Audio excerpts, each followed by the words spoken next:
It looks like we've got some water movement coming through here. I can see it flowing around this point out in front of me.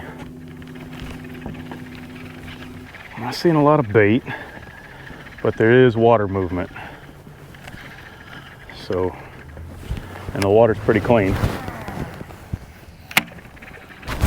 So what we got going on, guys, I'm slowing down a little bit because this area, this area deserves a little bit more time.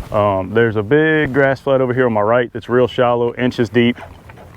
There's a huge grass flat that runs down that bank as far as the eye can see. A little bit of a channel runs down that bank, but it's real shallow. And right here where I'm at stays about 5 to 7 foot deep, goes right down that way, and I can see the water movement coming down this bayou.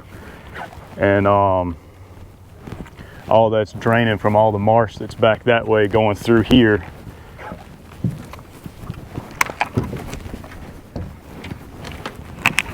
I forgot how deep it is here. It's 8 foot deep right here.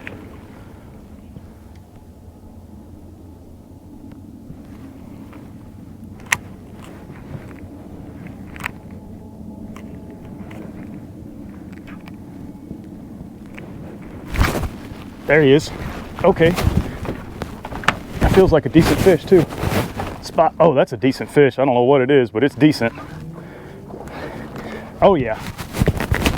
Please tell me that's a red. That's what I'm after. That feels like a decent fish. That's definitely a decent fish. First cast with the jig, 3/8 ounce death grip jig head. It's staying down. It is a red. It is a red. I don't think he's gonna keep. He might be close. Look at that beautiful little redfish early in the morning. Look at that. And that actually might keep. There we go. What a beautiful fish, guys. Check that out. First cast. I was coming through here with a cork. I looked at my depth finder and realized it was 8 foot deep. And I saw some marks hanging tight on the bottom. First cast with that death grip jig head and that glow bone hoodwink. There you go. Beautiful redfish. If this guy keeps, it's going to be close. I'm going to get my measuring stick out. We're going to check it because that is what I'm looking for. That is exactly what I'm looking for. Let's see what we got. And he went in.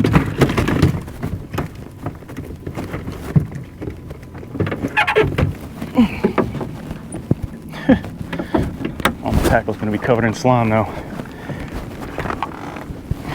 I don't think he's going to keep. Would you lay flat so I can measure you?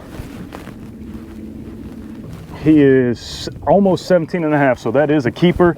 He's going on ice. All right, guys, 17.5-inch redfish right there. First fish in the boat is a keeper, target species. These are great eating size. We're gonna throw that one in the cooler, see if we can get 4 more. It's target species number 1. Don't you just love it when a plan comes together? All right, guys, y'all see those 2 white pelicans out there in that bend? Did y'all know that white pelicans do not dive? They won't dive. The brown pelicans that swoop in and dive into the water, white pelicans do not do that. They'll stick their heads down in the water or they'll stand by the bank and try to catch fish that way, but they don't dive. So maybe there's some bait fish in that bend that they're waiting on the bigger fish to push up to the surface.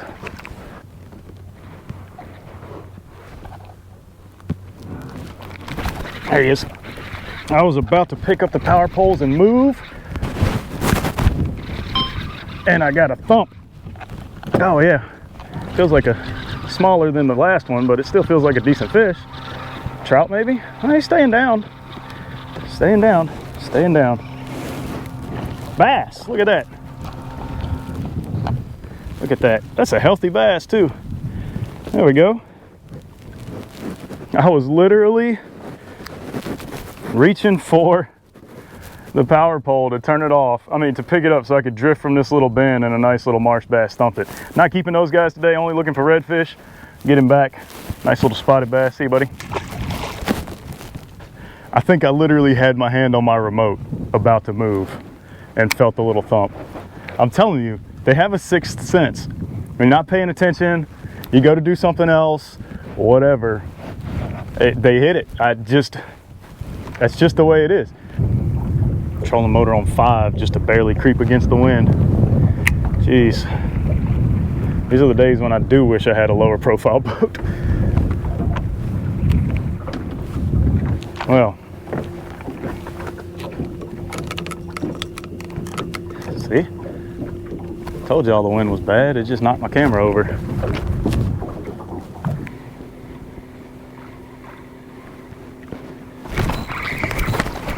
Got him, finally.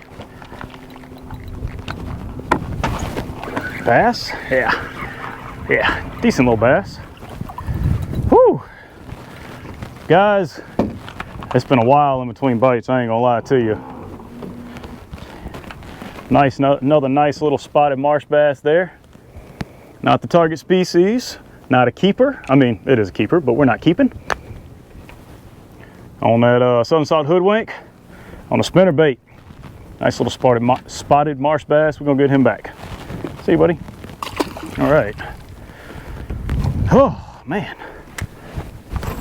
Guys, it has been hours since I hooked a fish. These conditions have been rough. The wind killed the tide. The wind is way stronger than it was predicted to be. I'm running out of time anyway. So I make it to the end of this bayou, I'm out of here. Guys, I want to talk about something that's not really talked about enough, especially amongst YouTubers, but really kind of anybody. And that's conservation of our wetlands, guys. This is my home. I grew up in Southeast Louisiana. I can fully accredit my addiction to fishing with the marshes of Southeast Louisiana. I have been running these marshes since I was knee-high. And no matter how far I roam, no matter where I hang my hat or drop my line, this place is home.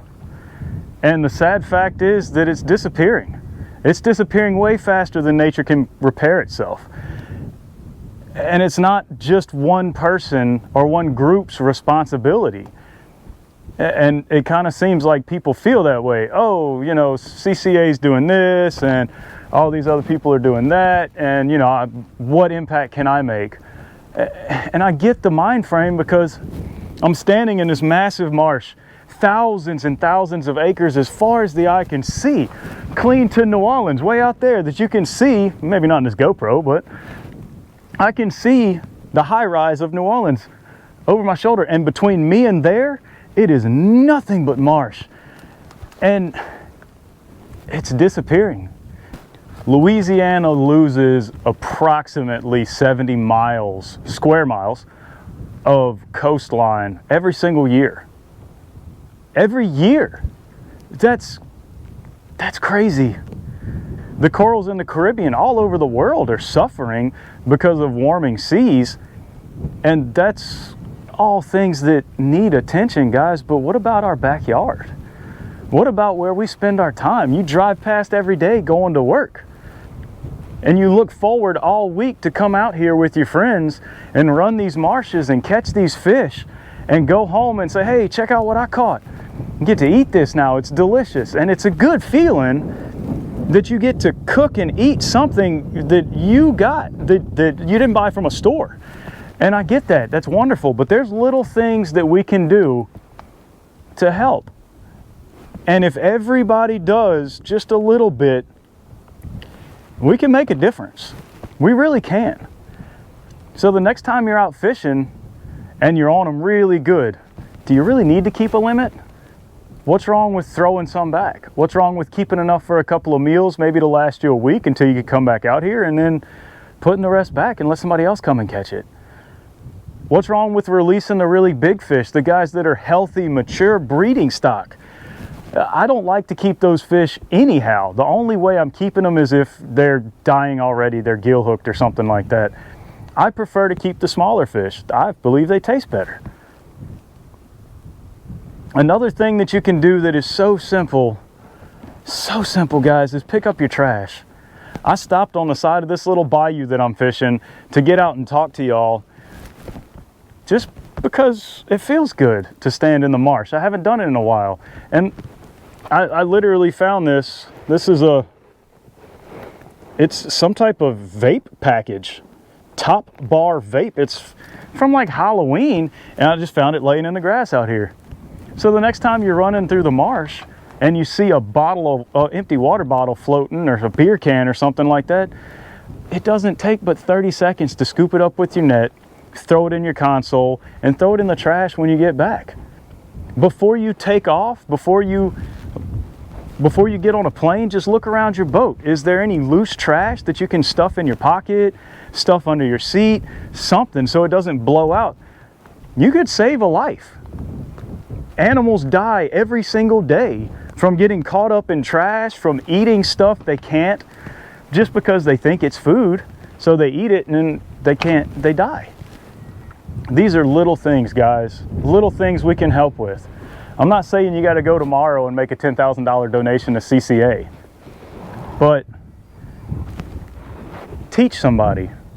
Hey guys, do we really need to keep 45 trout between the 3 of us? Or will 5 to 10 a person do? Do we really need to keep 20 redfish between the 4 of us? Or will 1 or 2 a person do? Are we doing this for our ego? Or are we doing this to put food on our table? So I urge you to find your own small way to make a difference. And no matter where you are, always stick to that way you make a difference.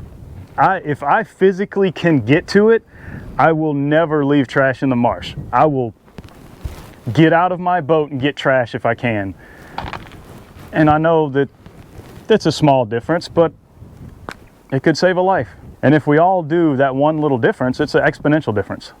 I just wanted to share that. I feel like it's not something that's talked about. Most of the people I fish with, they never mention anything like that, and it's something that needs to be in our conversations more often. The place we live is disappearing. Even in the 34 years that I've been on this earth, I've noticed drastic differences. That's kind of scary, because 34 years in the grand scheme of time is nothing. So I urge you to make a difference. I urge you to pick up a piece of trash. I urge you to throw back a few fish that would have kept, that you don't really need. I urge you to find a group of people out there that are struggling to help our ecosystem and help them out. It doesn't have to be a big donation. You can volunteer, or even, you write them a $100 check, a $20 check. You put $5 in an envelope and send it to them. That's $5 they didn't have before that they can put to good use to help restore our wetlands. And then when you look back in 20, 30, 40 years, and your kids and your grandkids are able to come out here and do the same thing that you did, it'll feel good. I promise you that. Anyways, that's it for my little rant, guys. I am done fishing for today. And I'm about to get back to the launch and go get something to eat, because my stomach has been screaming at me for like the past hour. I appreciate all of your support. I appreciate you sitting here listening to me on my little rant. And if you're still sticking around, I hope you like what I do, and I hope you like what I have to say. And I thank y'all for hitting that like and subscribe button, and maybe sharing this video with a friend. It means the world to me, guys, because I love this. And I would do it without YouTube. I'd do it without cameras. I'd throw all that stuff away and continue to do it. But it feels really good when you know that there's people out there that believe in what you're doing. So that's all I'm gonna say on that matter. Throw that in the trash, get packed up, and I'll see y'all next time right here on Salty Bottom Outdoors.